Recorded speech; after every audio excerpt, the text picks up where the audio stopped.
Hello and welcome to Dystopedia, a podcast about all things dystopian. I'm your host Matt Davidson and I'm joined by my colleague, as always, Andrew Hodgson. Hello, Matt. How are you going today, Andrew? Good. Excited to be doing the first show, the first real one, really. Last week, or you may have just listened to the introduction. So if you're still here, thank you very much. Yeah, no, it's very exciting to actually discuss a topic officially now, right? As opposed to just us rambling about dystopia and why we like it and how we met, things like that. So, To be honest, I'm hoping that's probably going to be the hardest thing we do. Talking about yourself and yeah, I've never been good at that, but trying to follow how did we meet and what does the term mean, which look, I guess is important in the structure. Of course, what we're doing. Yeah, sometimes it does feel like a bit of like a job interview where you got to talk yourself up sometimes. Yeah. It can be a bit awkward and sometimes it's hard to talk about yourself in a really like positive attitude, but it is, you got to introduce it that way, I guess. Yeah. It's got to be done. Yeah. And look, we make the point this is what we want the show to be, but it's probably going to change all the time with certain things that pop up, and we're not. Of course, we're not sort of tied to one formula, Exactly, yeah, and we're learning as we go too. So one thing might work one week and might not work another week. So, but no, it's exciting. I'm really looking forward to getting into the topic of today's episode as well. So yeah, and as you probably know, if you listened to last week's episode, or sorry, today's episode, whatever, if you've just listened to it, what that topic is. So yeah, so it's that little BBC 1984 film called Threads. Came out in that year as well. One for all the family, would you say, Matt? Oh, yes. Yes, I wouldn't say it's a gather the family around the campfire type of movie. You wouldn't be playing it on Christmas Eve, I'd say that. Yeah, doesn't get you in the mood for that kind of thing. But no, it's definitely a movie. When we first watched it, it kind of leaves an impression on you, whether it has its good points and bad points for that impression as well. So that's probably a good place to start. I mean, look, we really should start at when it was made. Obviously, talked about the year, what they're going into it. But how did that leave you, Vince? The first time you watched it, how did that leave you? Yeah, no, I remember you were the first one that told me about it, and because back then you and me were just talking about Cold War things, and I was reading a book on the Cuban Missile Crisis and things like that, and then was discussing other ones like Fail Safe and the Day After, and you told me, oh, Matt, you have to watch this movie called Threads. Like it's like changed my perspective on the war films in general, like post-apocalyptic films. I was thinking, okay, yeah, I'll see how it is, and I remember I ordered on Amazon and the DVD and got it home, and you see the cover of the DVD cover, and it's got bomb going off. It's pretty. I guess like we're pretty like what's the word? Like we're kind of desensitized to things like that when you see a lot of movies and TV shows. But I blame Disney for that. I honestly do. That's just, yeah. I know. But even in general, like just films in general, like you see so many cut explosions and things like that. But yeah, and then I just remember popping it in and you're watching it, and then it just kind of like hits you like when the chaos unfolds. So yeah, it was it took me like a day of reflection to like kind of go, holy crap, like this is like mind altering in a way, Yeah. I that feeling of like nothing's ever made me feel like I've seen gruesome movies, that sort of, you're thinking of Saw and stuff like that. You get over it, it's fake, right? But I felt physically sick the day after watching this. Like I couldn't eat. Like I was, there's a couple. We won't go into this until a bit later, but there's a couple of scenes that just left me. I like had no appetite, and the movie's never ever done that. Yeah, I know what you mean. It's the grittiness of it, and it's it's so unapologetically true, Like it's very raw. I've watched the film now 3 times since I watched it a couple of years ago the first time, and I have to say, like every time you watch it, like you still get that dreaded feeling, but because what's coming, it's kind of not as impactful, I'd say.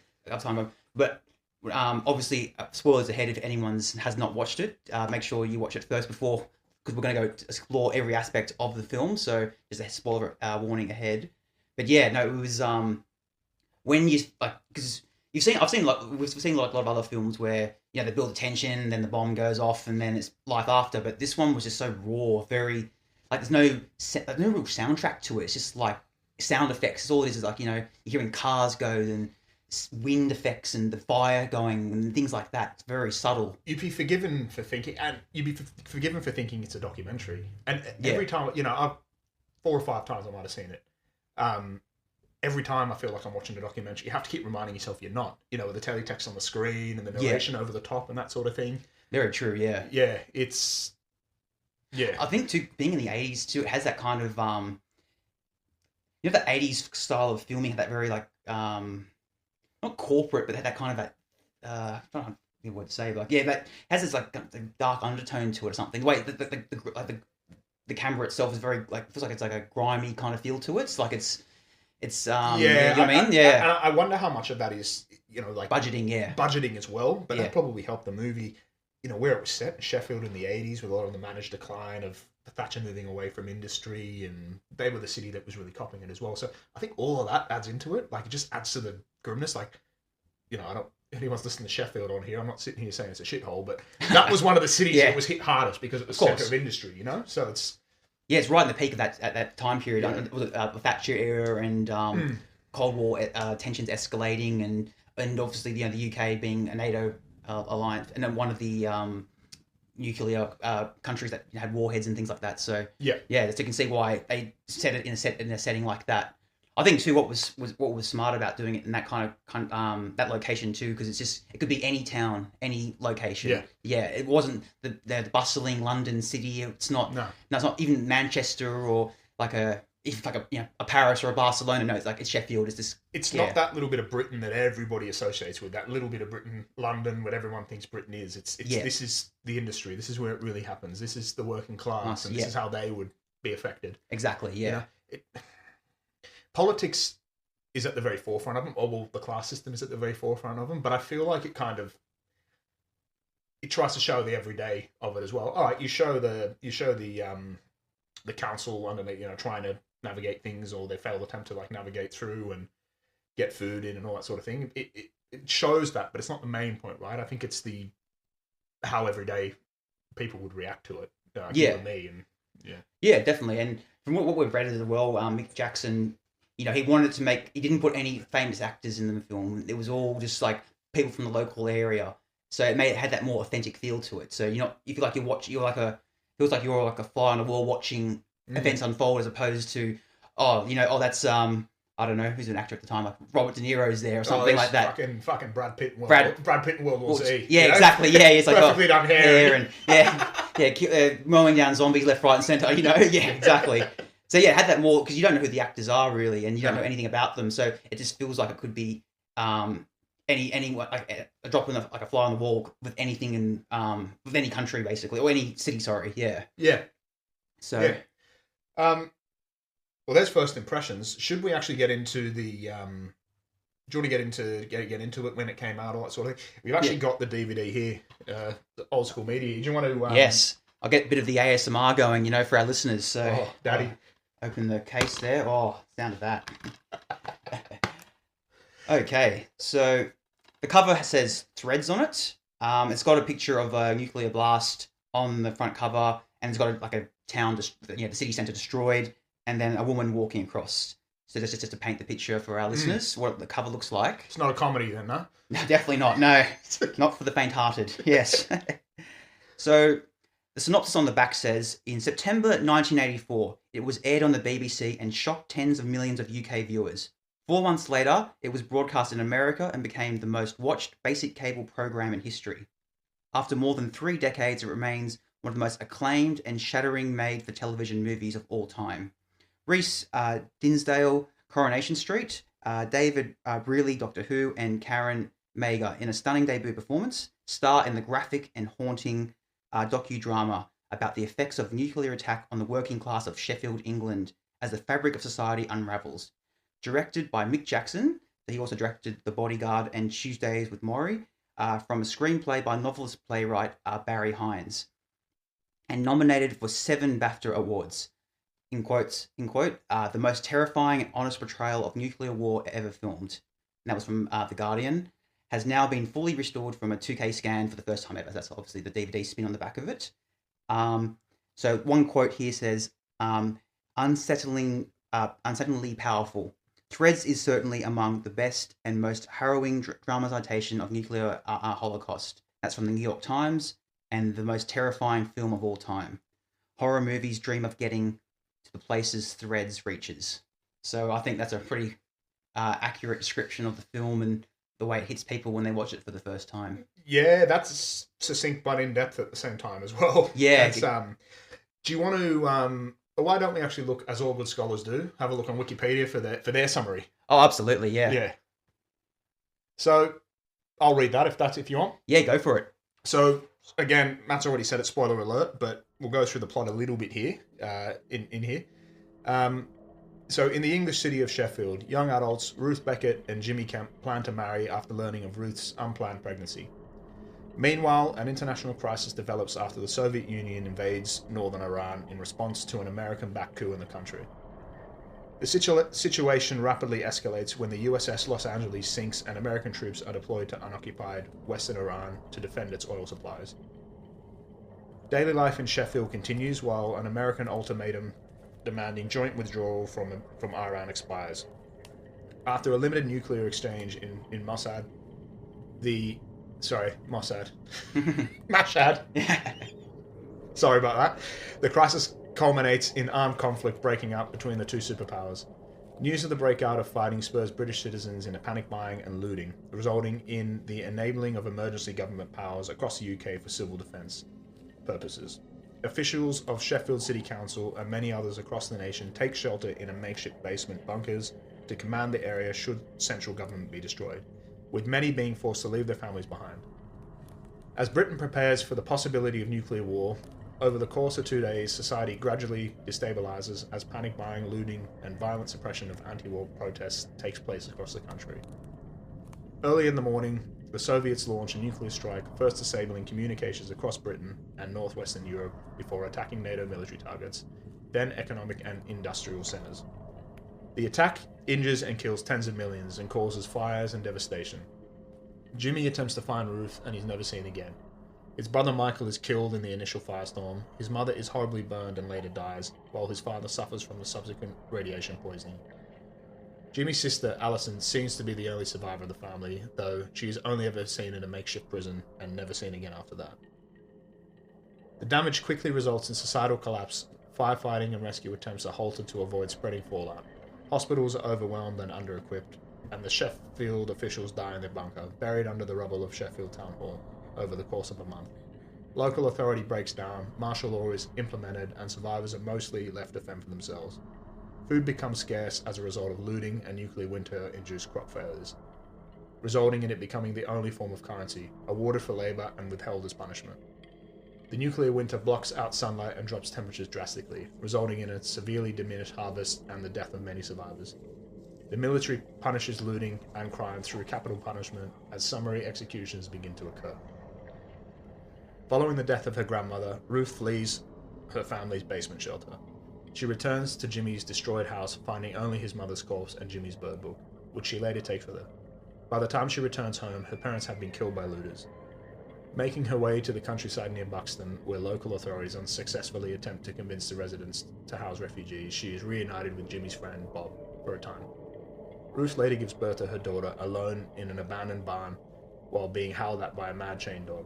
1 year later, sunlight levels have mostly returned to normal, though damage to the ozone layer means that higher ultraviolet radiation levels have increased the risks of suffering cataracts and skin cancer. 10 years later, what remains of Britain's surviving population has dropped to a medieval level of 4 to 11 million people, and the UK remains devastated. Survivors primarily work on cultivating crops by hand or with basic tools. Children born after the war speak a reduced and broken form of English due to the absence of organised schooling, the long-term psychological effects of fetal radiation exposure, and the elective mutism of adult survivors. Ruth dies in bed, prematurely aged and blinded by cataracts. She is survived by her daughter, Jane, who stands by Ruth's bed as she dies. She responds with apathy to her mother's death and steals the last of her possessions, leaving behind Jimmy's bird book, which Ruth had still kept with her. 3 years after Ruth's death, industry begins to return with limited electricity achieved through steam power, but the population continues to live in squalor. Jane and 2 boys are caught stealing food. One of the boys is shot dead, and Jane and the other boy engage in a struggle for food that degenerates into crude intercourse. Months later, Jane gives birth in a makeshift hospital. The nurse wraps the silent baby in a bloody sheet and gives it to Jane, who looks at it in horror. Yeah. Yeah. So it doesn't really end on a happy note, does it? No. No. That was a mouthful, to be honest with you. Yeah, it is. Yeah. Yeah, and obviously people have seen they understand like what happens and stuff, but yeah, like just listening to that again, just it brings back the rest of that third act of like when we talk about dystopian, like just it has that dread to it where there's no you think oh maybe they could find a way to better themselves or see some slight improvement. It's like nah, not happening. Yeah, that's talking. It's not a nice watch. It's definitely not a nice watch, but I feel like it's a real necessary watch. Definitely, yeah. One thing I was going to say before, like I left feeling that. In fact, I reckon I saw it as a comment somewhere that every single leader should be with access to the nuclear weapons on the button should be locked in a room once a year made to watch that. Yeah, because that's how it leaves you feeling. Yeah. Yeah, I think now we should like maybe break down the film in like parts so that it builds like the timeline. Yeah. So the start of the movie where we went into in the synopsis just there in the plot, it starts out like as you described there, it's like a basic couple in mid '80s Britain, early '80s. Sorry. In actual fact, you would call it like a kitchen sink drama. That's probably the name for it. Yeah. You mentioned before when you were reading the synopsis on the back of the DVD, Reece Dinsdale obviously played Jimmy.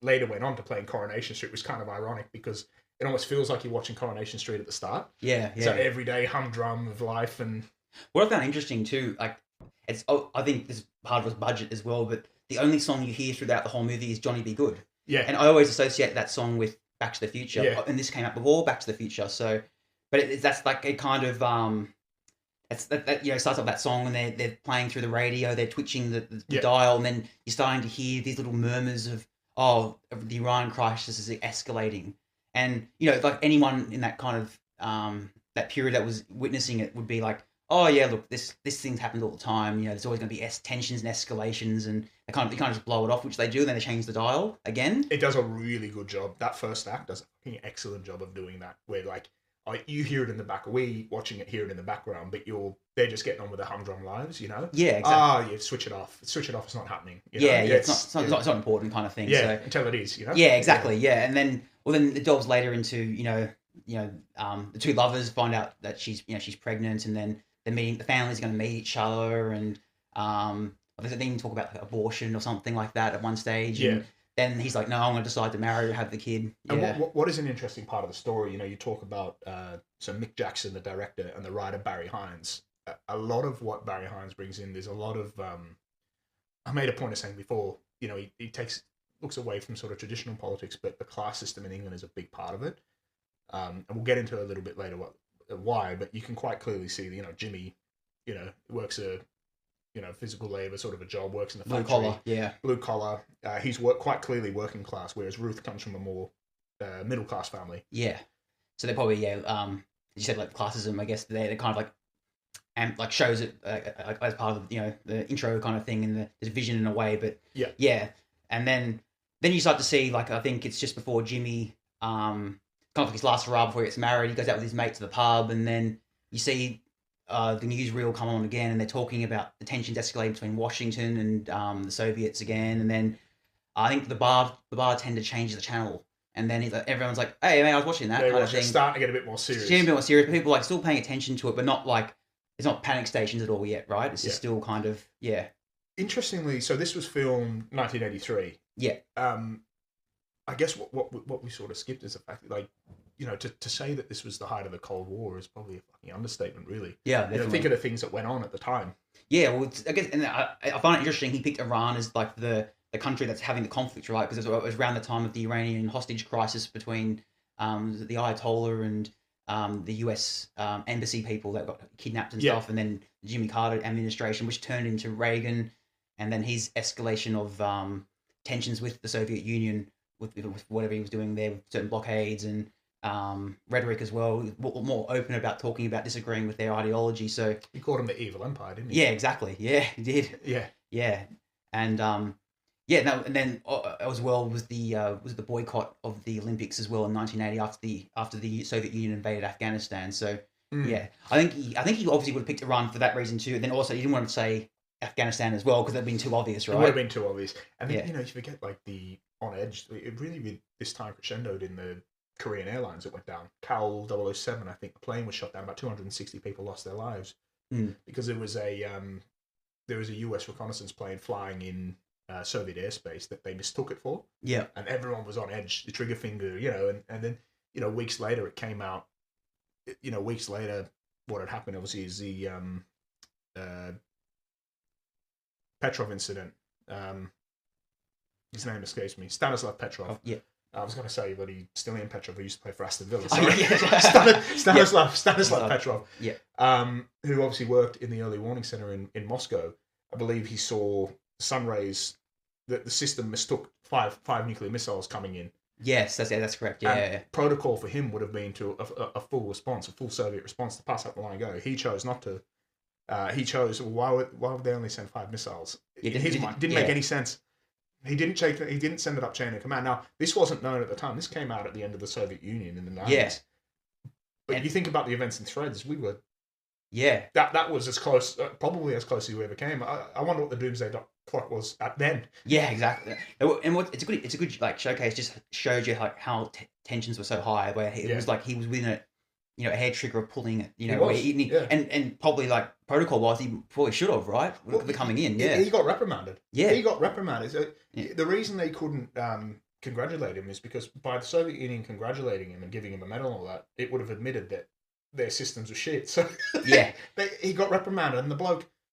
I don't know how many people know about the bloke. I mean, there should be national holidays after the bloke. Yeah, no, just stopped. That's a whole other thing, but back on. I guess that sets the scene perfectly of how the people were feeling at that time of the recording. That's what the film really shows well, where like it's the setting and the feeling of the people, where the little things like that started to escalate things and go towards that direction where something like that could happen. So.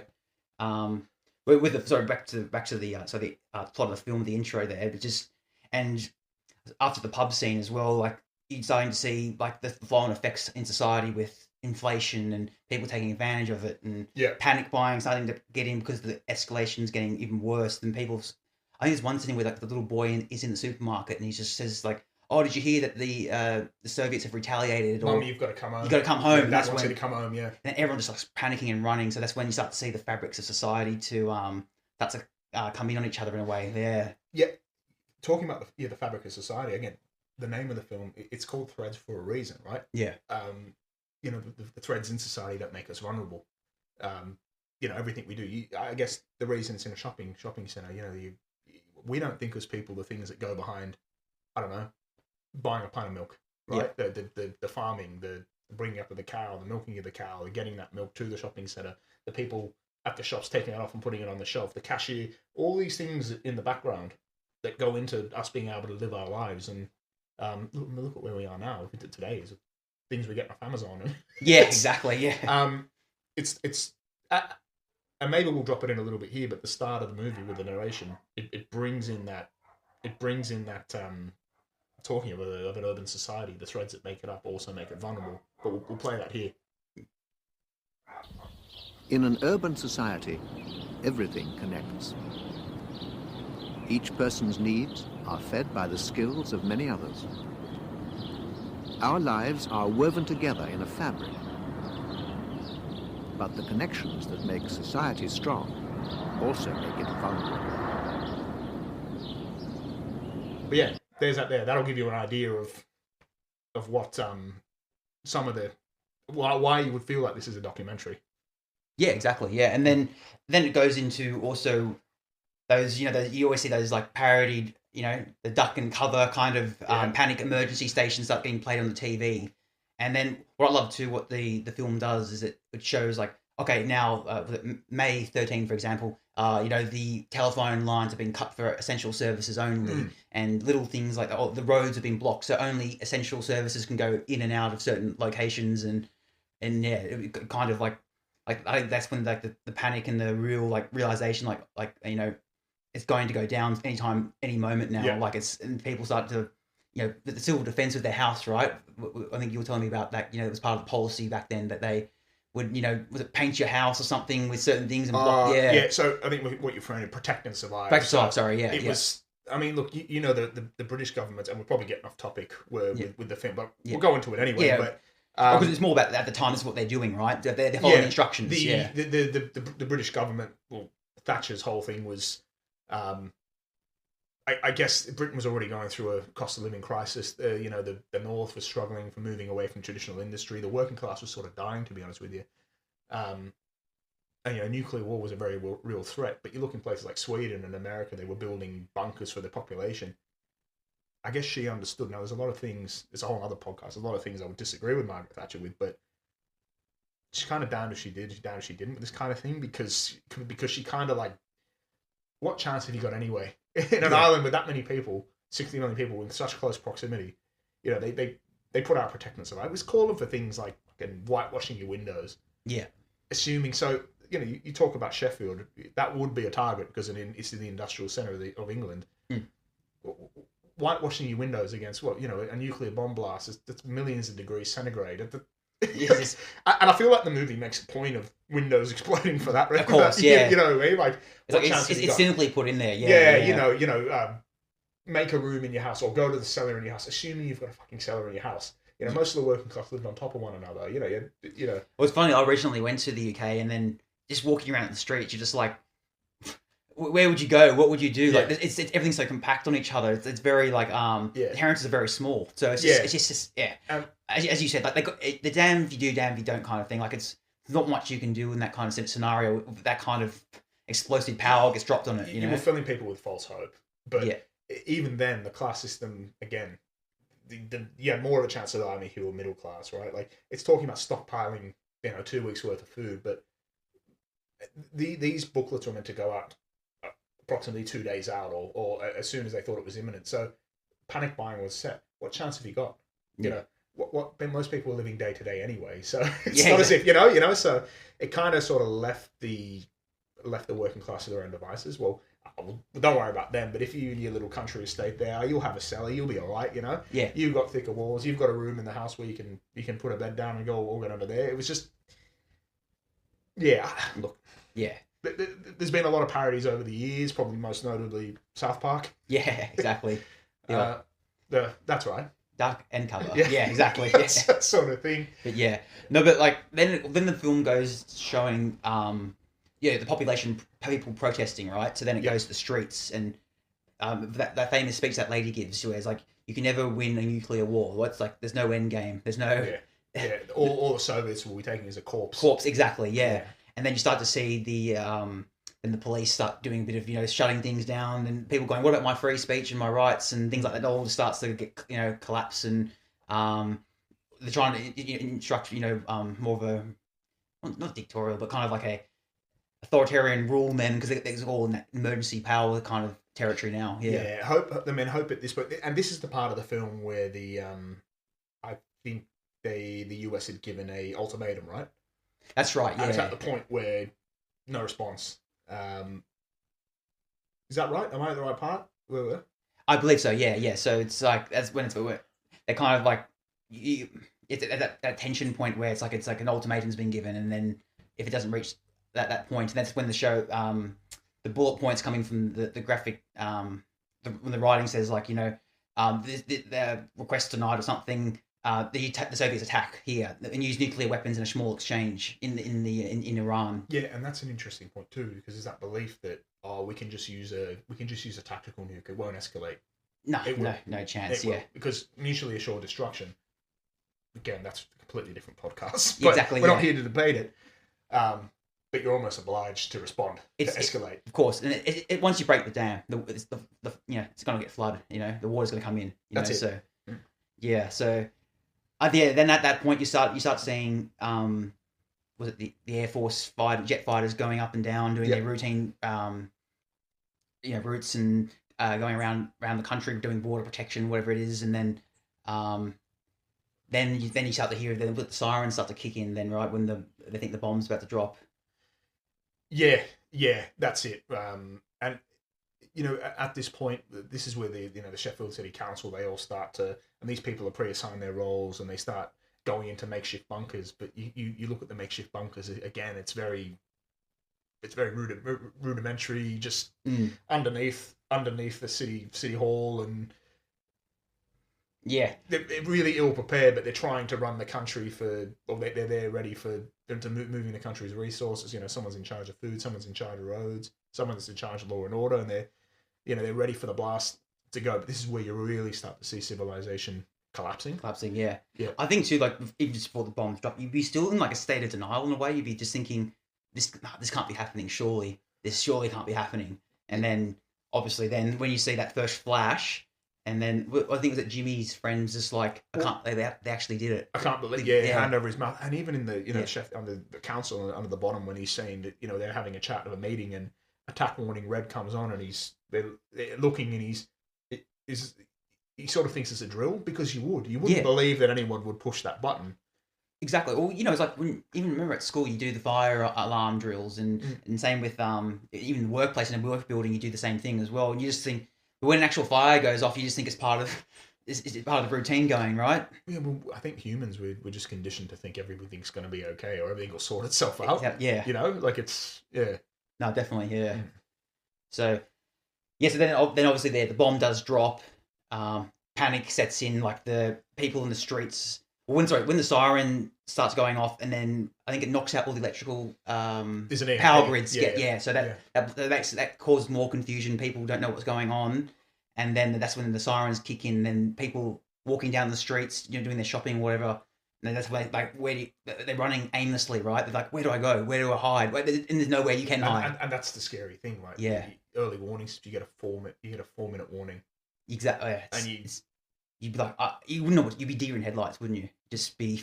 What chance have you got? Well, that one scene too, where shows that woman, she just stands still and then she like urinates herself. Yeah. Because you'd be just petrified with fear. Mm. And I think that the film really does a good emphasis of that showcasing that. Yeah. Of pure terror. I love the way the film does it with the bomb comes and it just shows a flash of light and there's no sound. Yeah. And it just cuts. And then next thing you know, it cuts in again and explosion, bang, And this is where it makes that point of window shattering. Exactly, yeah.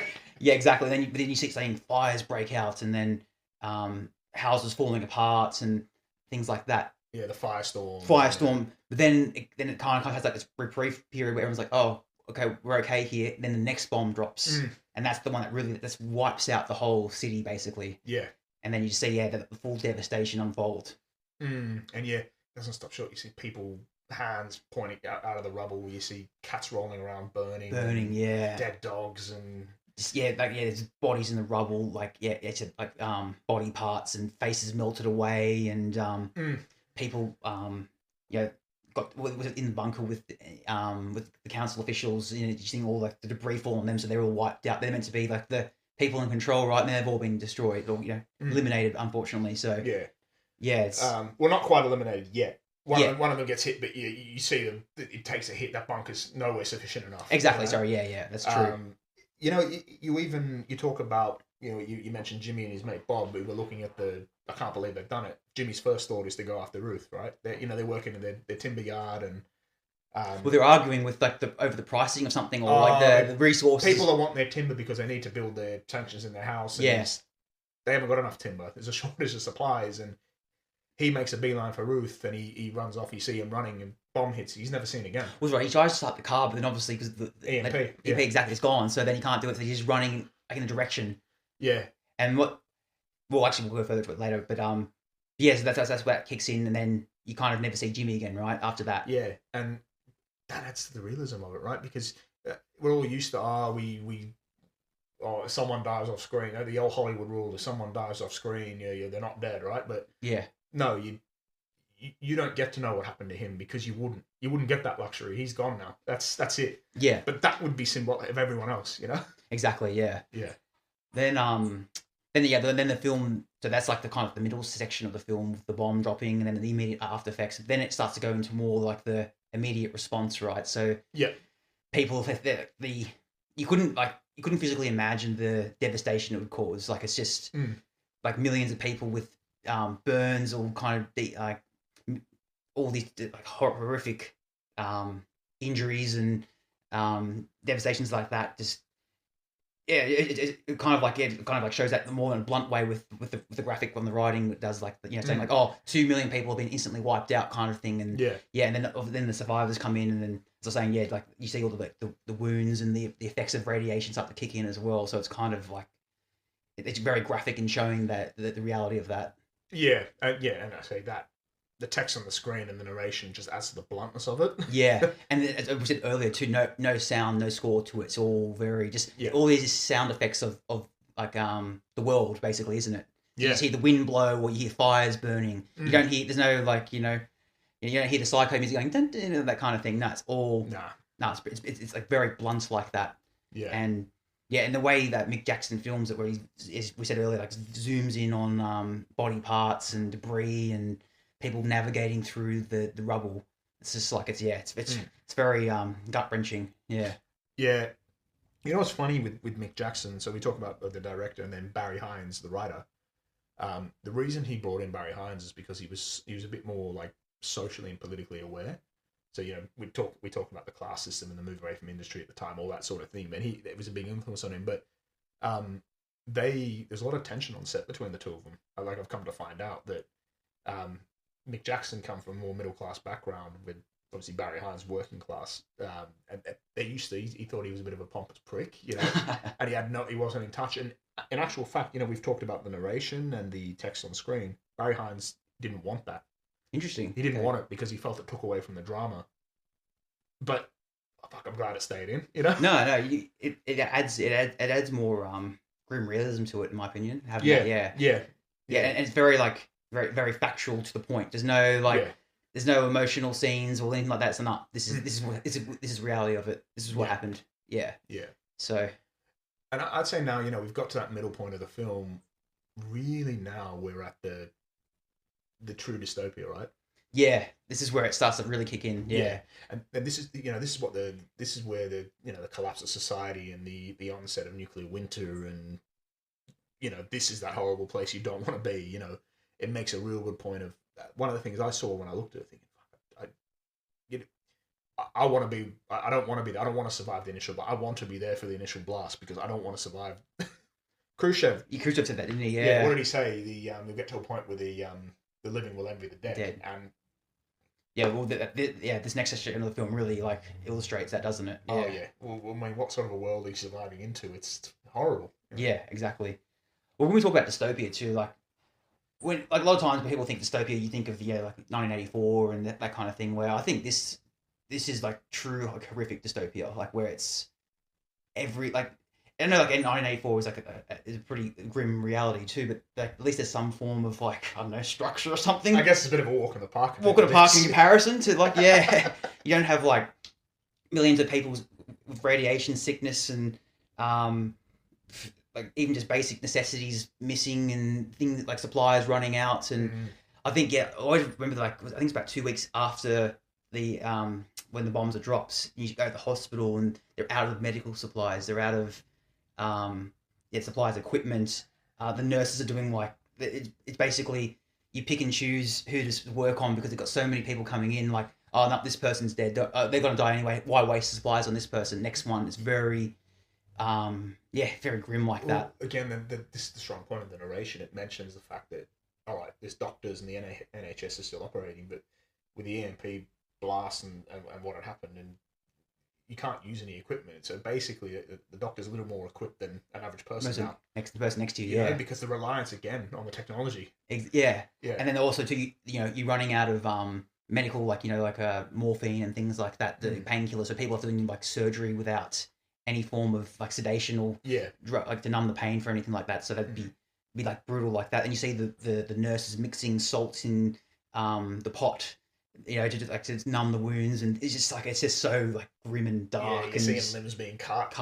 You see the guy with the hacksaw at the back there going at it. It reminds me of those you see those like Civil War movies or World War One stuff where it's just like they're seeing wounds they've never seen before. It's back in the day where you breaking your leg was basically a death sentence, Yeah, or even just getting shot with a bullet in the leg was a death sentence too because of lead poisoning, things like that. Yeah, it's just like it's back to those kind of times. And then also too, it shows I think Ruth and her family, and then the grandmother's. She's like with the radiation sickness, she's like urinating herself and going defecating and and I really appreciate the move for going to again Mick Jackson again the grim reality of it.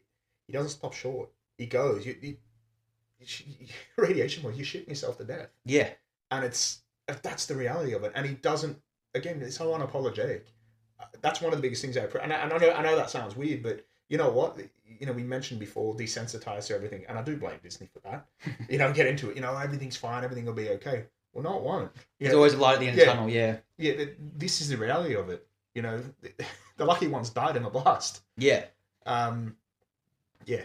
I think also too, we've done a bit of research on this. Mick Jackson he was going to make this film, but then decided, this American equivalent called The Day After. Maybe I shouldn't make it. Well, The Day After came out. Did that come out in 1983? 83. Came out in 83. Right, yeah. And that's another topic another day. But just it's more like he saw that, and then that movie kind of gives you a bit of hope in the end of it, in a way, where Mick very Jackson, American in that sense that. Yeah, and it had famous actors in it too as well. So, but yeah, it had that kind of slight glimmer of hope at the end of it. So. Where this shows all bluntly everything what would happen in this scenario if bombs went off. Yeah, and even reading, I listened to a interview with Mick Jackson talking about, a lot of people think one's copied another or one's whatever happened. Both came out at a time, as we discussed before, what was going on. Both great movies in their own right. Don't get me wrong. There's some things that The Day After does better than Threads, but obviously there's a lot of things Threads does better than. Well, had a bigger budget too. That helps. Yeah, that does help, but. Listening to Mick Jackson, so when they were in the process of making Threads, and he'd heard that The Day After was making, he said, you know what, let's hold, because we don't want to bring them out at the same time, because it'll be like the old... Doctor Strangelove and Failsafe. Yeah, that whole thing. But he said, I'm going to watch it, and if I feel I need to make, both actors sort of a warning piece. But it was the hospital scene and as you said, we will do this on another podcast down the line somewhere, but it was the hospital piece in The Day After that made you think, no, that's not how it would be. In the hospital, they've got lights and they've got machines, they've got all this stuff working. That's the glimmer of hope. There's none of that. And that's why he thought he had to go on and make it. And he kind of makes that point with that scene that you just mentioned. No, definitely, yeah. No. And then, that scene too, it's kind of like a zombie apocalypse as well, where you're seeing the hordes of people fly. And then I remember I was watching it last night and just looking at every person in the crowd, the way everyone's in agony and pain or suffering or miserable. There's no a bit of someone's just helping them. They're all affected by it. No matter who it is. A kid calling for his mom and it's ultra depressing. Yeah, it's and that's the point, right? You want to emphasize that, and that's the dystopian reality of what happens after a nuclear blast is dropped on a city. Society's not there for you anymore. No, and you no longer rely on them.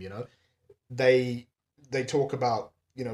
I think it's around this time we shift back to the council underground, trying to manage things. Yeah. Talking about there's a discussion they get into about there's food riots breaking out. So the British government's now, or what remains of the government, are now withholding food from the population because you got people banging on the fence and they're firing tear gas at them. They're withholding food for 2 weeks, and the thought being. I've done a little bit of research into Britain's response. This would have been the case where you made that point: protect and survive. I'll have 2 weeks worth of food. Blah blah blah. Food is now currency. Since money's now meaningless, so food is now currency. It's withheld for. It's going back to primitive levels. Yeah. It's withheld for punishment or it's rewarded for work because Britain now needs to start rebuilding. So there's that point of the first 2 weeks is, I guess, with the fallout and the radiation is where most of the deaths now are going to happen. We're not wasting food now on people who are going to die anyway. It's become like survival of the fittest, it's horrific. That's back again about this, I think Dystopia, right? That's that is Dystopia 101. That hit me in the fact I think I mentioned before, even on the intro episode, the fact that we take for granted just going to the shops and buying food. I don't know how to grow my own food. I don't know. I am so reliant on society that it's yeah, exactly. You wouldn't know where to begin, would you? It's freaky. I guess we had our own mini I wouldn't say it's in the same field as a Threads, but even with the COVID pandemic that happened for us, right? It was kind of a bit if I know we never had issues with food supply or anything, but it's kind of like, if for some reason it got cut off or we couldn't go there, like, but where would I salvage food? Where would I go? How would I maintain it? Where would we got a slight taste of it. It's almost, yeah. So so that's where it kind of emphasizes that. So, but yeah, then the film then like starts to like show the grim reality of that and people like rising against it and trying to get the food rations and, as you said, like comes like the currency in a way. Then it skips forward, doesn't it, to about, is it 5 or 10 years after that period? Yeah, we get to a point where we see, and look, we'll make our way to the true dystopia of it, but we get to the point where we see, Ruth's grandmother now dies, and then she just decides to leave, and she's looking around, walking around the streets, and you see that scene where people walking around aimlessly, and a kid looking for his mum, and there's that famous scene with the lady with the dead baby on her breast, and she's almost, would catatonic be the right word? She's just... Yeah, she's just kind of like she's just glaring, like just in a... Like kind of thing, the lights are on but no one's home kind of thing. It's very, it's a bit disturbing, isn't it, when you see it? Yeah, it is a bit creepy. Yeah. There's a couple of scenes in this. There's that one, and then there's obviously the famous one of the traffic warden. Yeah, that's the iconic cover photo of it. Yeah. But her face, that is... And the way she's like kind of like shaking, nursing it as well, where she's just like... She doesn't know what else to do. Yeah. And you'd be in denial too, because you're thinking the baby's still there, and it's just like, can't accept reality of what's just happened. Yeah, what's happening? Yeah. Yeah, and you see Ruth make her way to the country, and she's just aimlessly wandering, and then you sort of start to see I think they go to Buxton, where they sort of move off. Is that when she gives birth? Around that time? Slightly after. Slightly after, where they you see the scene of her, the British, obviously the police walk in and they've knocked on the door and said, no, you've got to, residents, you've got to take these people in. And no, the old, what they got on him, he's still thinking the world's the way it was. Sorry, mate. There is no house anymore. There is no... This is the new reality now. This is the... This is the new country. Yeah. And then and then you've sort of I guess it moves next to the scene where she gives birth. It's... I think it's... He didn't show, I guess, there was no radiation sickness of effects. You don't really see that with the baby, right? Kind of with her birth. I think it's kind of it's not. I'm saying it's a glimmer of hope. But it's kind of it's that's the only positive thing to come out of the film, where she gives birth to a baby that's kind of healthy in a way. Yeah. Yeah, you see the dog. There's a bit. She's given her. There's a chained up dog that's gone mad, and I think it's obviously protecting a food supply. But the minute she gives birth, it stops. And there's that slight glimmer of hope. But then it's back to normal. It's we'll give you this little 30-second reprival of happiness, and then it's back to the grim reality and then again. It's that serious of fucking, that you feel selfish for bringing something into that world. Yeah, it's kind of and that's the scary thing too, is then that generation now has grown up knowing this is what the world is, right? So that's it only takes a couple of generations to forget the previous what was going on then, right? That's the new. This is the way the new world is, and that's what all they've known and grown up with. So that's what we see later on. But and then this you see Ruth just doing whatever she has to do to keep her baby alive. There's a bit where she's hitting at grains and things like that. She's stolen a bit of grain and she's real primitively sort of bashing at it. To be honest, I don't know what she's doing. Agriculturally, I'm probably not as switched on as I perhaps should be. But the scene that left me really sick was the bit where she's trying to, you can see her trying to bargain with someone, and she's bargaining over dead rats. And she's trying to give, she's got a bag full of stuff, she's trying to give to him, here, have this book, or do you need this? Just real primitive sort of item she's picked up, and you see him whisper in her ear, and you know what he's whispering. And the movie's I think any other director, perhaps not as good as Mick Jackson, would have made more of a point of that. But look, as the audience looking at that, what he's talking about. Exactly, he wants her body, and there's a look on her face that's sort of, well, what choice have I got? I've got to feed my kid, and it's fucking dead rats. And he's thinking, it's just... Well, not to go too off topic, but just it kind of reminds you when the fall of the Berlin in 1945, where women were having to do things like that to survive when the Russians came in, and then the Berlin blockade and stuff like that, where there was the the German dollar was just like inflation was out of control. It wasn't worth anything, so they had to find other means of making putting food on the table. So like it kind of that grip from reality to it. It's a reminder of like it sort of makes you just feel sick on. Yeah, I guess what the human race is capable of, and as you say, it's not saying anything that's not happened before. You know? Yeah, exactly. That's what would unfortunately would happen. We're one bad day away from that shit. Yeah, exactly. Yeah, it doesn't. Yeah, and so then it goes. So go back to the farming scene, and again the graphics come up saying like Britain's back to medieval levels, like in population, and with the ozone layer blocking the sun out, so it's very hard for sun rays to get in and grow the food and harvest things. Well, and that's where with the graphics on the screen, it's the movie makes that point of now narration now stops. It's almost sort of echoing what's happening. Of technology's now gone, but it's just the cold writing on the screen now. Yeah. We move to 10 years or 13 years into the future, and this is what the movie does really well at. Exploring nuclear winter now. Now again, this is now the true dystopia. Yeah. Of what nuclear winter. Look, very basically is a basic understanding is I suppose the fallout and dust and everything goes up into the stratosphere that blocks out the sun, which sort of leads to crop failures. It leads to temperatures drop, right? Temperatures dropping and crop failures, and now there's a food shortage. This is where then also the fallout gets into the soil too, right? Yeah. So then it makes things hard to grow.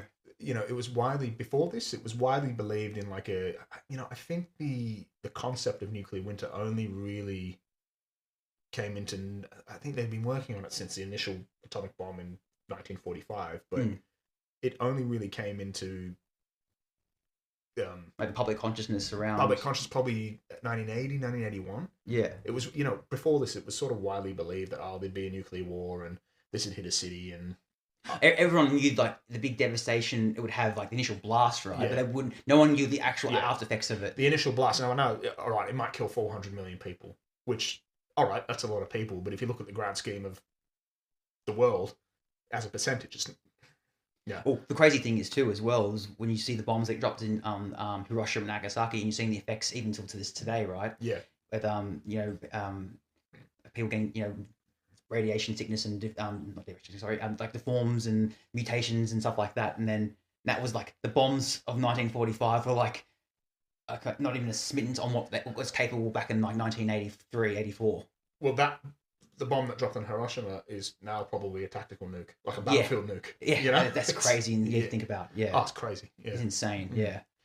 But so again, there's countless podcasts I would say on nuclear winter. What I will say, there was an accompanying piece. So when this was first aired in 1984, there was a documentary came out called On the Eighth Day, which explores this topic.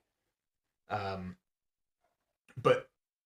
this is the first movie of its kind to actually explore the devastation of nuclear winter, right? So we're seeing crop failures. We're seeing, this is where, like, we're only seeing it from the British point of view, but... I think what I like about that too as well is, like, you see a lot of films where it's more focused on the central government and like city. Like all you see is Sheffield. You don't know what's going on else in Britain. You don't know who's running Sheffield, really, do you? It's just kind of, you just see people working on a field or scrambling around. And this is 10 years after the bombs. There's still no establishment. It's more just back to, as we said earlier, primitive levels of exchanges and communities and stuff. It's very and you just see in the build, none of the debris is being cleaned up or anything. It's all just bodies, wasteland. It's bodies can't be cleared because it's a waste of fuel and that leads to other disease, and it's just but you still don't know who's really in control, right, or what's going on. It's just it's pure, feels like it's like not chaos, but it's just like it's there's no structure to anything. It's just scramble and survive. It's now day to day, right? You work for food, don't work, punishment, and you essentially work till you drop, which is really what we see happen to Ruth now.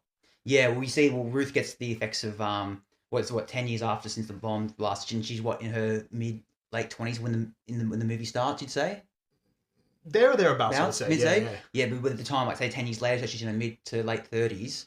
But she might as well be 70, you know. Yeah, but she looks 70 because her hair's all grey and she's got cataracts in her eyes, and then the effects of the radiation and sickness and like that, and then she just dies in her sleep, you know. She can't get up for work. She can't have work, so she's useless now. Kind of, so she just has to just go away. Yeah. And her kid, her kid is just staring on blankly. What we said in the synopsis, like apathy, right? Wasn't it? Yeah. It was just get up for work. Get up for work. She knows nothing else now. Yeah. That's all her whole life's been. Yeah. Yeah.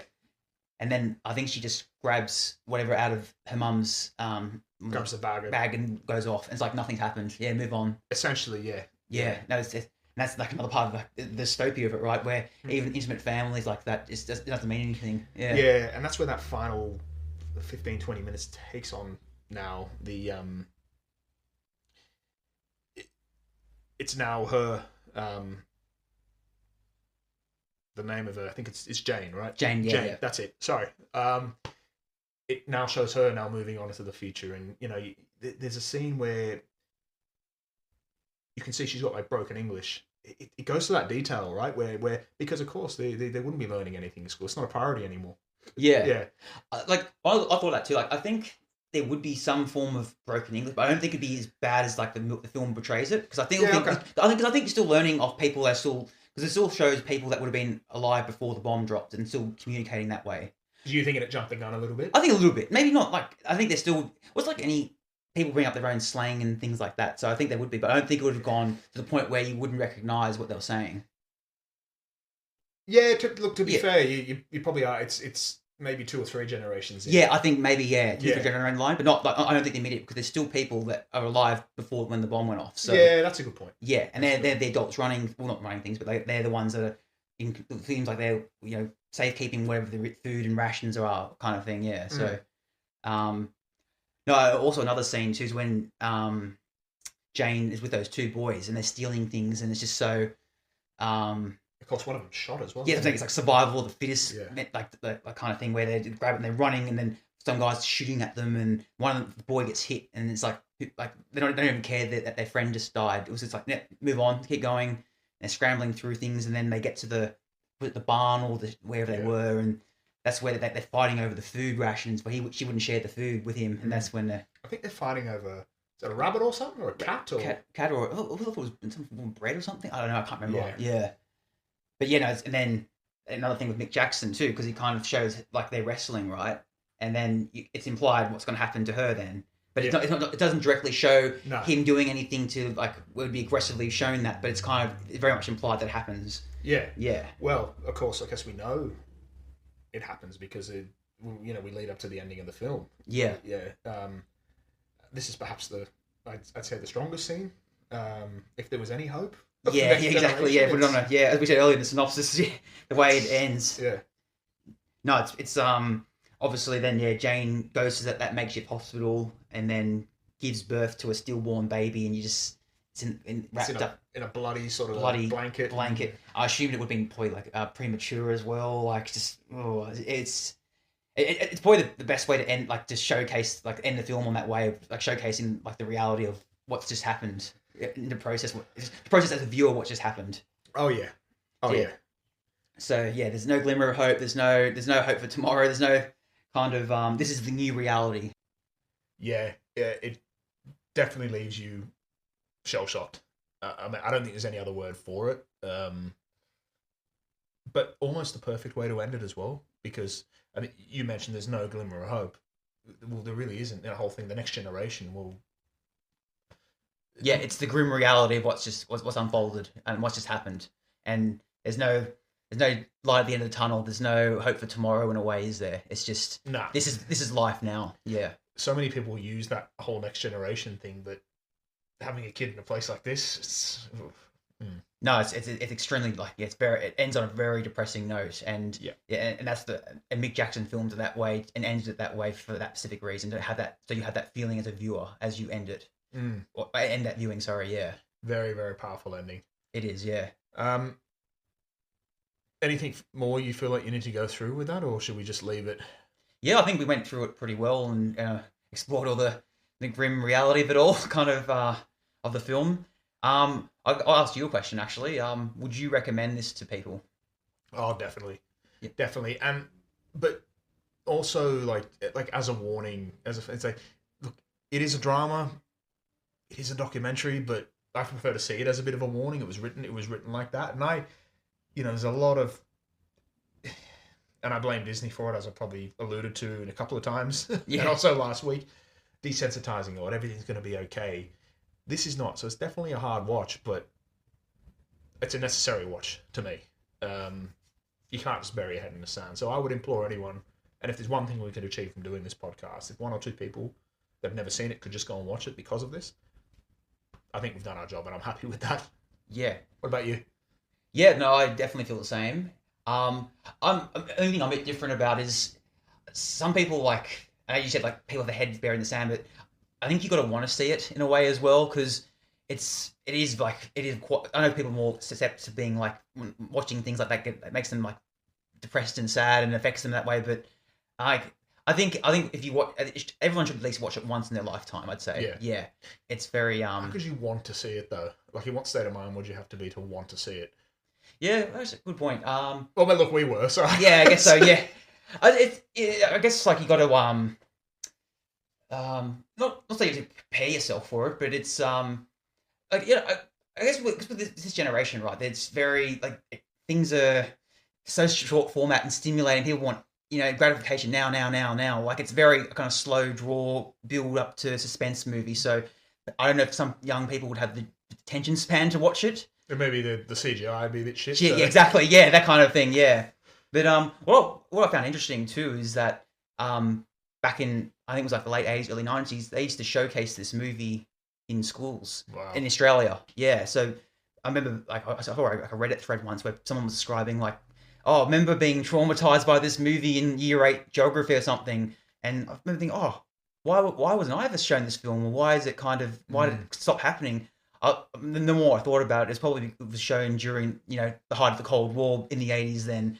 And then obviously with the fall of the Berlin Wall, and people were kind of like, oh, no, that's all finished now. Don't have to worry about that. We won. The West won. Who cares now? But it's just as relevant. It's just as relevant back then as it is now. Well, very timely in the sense, yesterday the doomsday clock moved forward 1 second, 89 seconds to midnight. So we can sit here and talk about the way it was back then, and we all seem to think it's worse. It's now actually worse. Yeah. So the chances of this happening are probably closer. Exactly. Yeah. So, yeah, you know, this has only been shown, I think 4 times in its history, most recently in October for the 40th anniversary. Yeah, But there's a reason why I think it was aired as well, because of what's going on in the world, and especially, with the current situation in Ukraine and other tensions with China. So it's definitely like a timely reminder. Definitely. So, so Andrew, what can the viewers expect on our next episode of Dystopedia? Definitely something a little bit more lighthearted, but to be honest with you, anything we do is probably going to be a bit more lighthearted than this one. Yes, probably the most grim one we have. Maybe besides like 1984, but yeah. Yeah, but as we established earlier, that's probably a bit of a walk in the park compared to this, you know. But we will next week exploring the dystopian themes of a little game called Final Fantasy VII. Ooh, very exciting. Yeah, definitely. Yeah, that was a game that came out in the late 90s, around a time period where things were transitioning from 2D to 3D, and games were becoming more cinematic and timely as well, in a way where you could play games for like 50, 60 hours with all the storyline behind it. So yeah, and definitely the world of Final Fantasy VII explores dystopian themes. So I don't know about you, but I'm really looking forward to this one. Oh yeah, me too. I mean, a bit of a nice break from this one, and onwards and upwards from here. And go down a bit of memory lane for you, because it's a game that is very cherished to your heart. Oh yeah, very nostalgic. So looking forward to that one. Yeah, well, that wraps up our very first episode of Dystopedia, of the episode of Threads, and we really hope to catch you on our next episode exploring Final Fantasy VII. So hope to catch you then. Thanks, guys. Thank you.